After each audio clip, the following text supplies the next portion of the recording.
اتفضلي يا عروس، تعالي اتفضلي.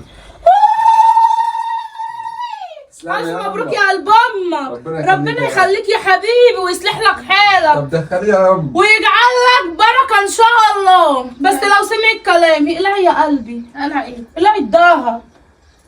محمد؟ معلش يا بسمله، هو سلوى قالتنا كده. دخلها يا امه بس جوه عشان الشمس، وبعد كده تعاملي زي ما انت عايزه. هنعمل لك ايه طيب؟ أول عريس في العيلة يدخل من غير ما عروسته تقلع الدهب، بس عشان خاطر عيونك أنت يا قلب أمك.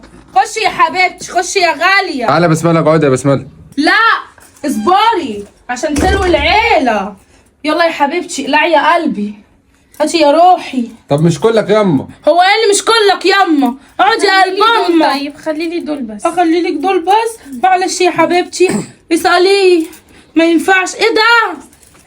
هي تخنت وربربت من اللي انت عمال تاكله لها. هاتي يا حبيبتي هاتي. معلش يا بسمله، هو سلوى قالتنا كده. هاتي هاتي. حلو قوي كده. صلي على النبي. هتقلعي لي يا قلبي الفستان دوت. أيوة. وتخشي تجيبي لي جردل وخاشه، عشان انا ما بحبش الشرشوبه، ما بحبش النسوان لا مؤاخذه اللي هي المعفنه بتاعت الشرشوبه.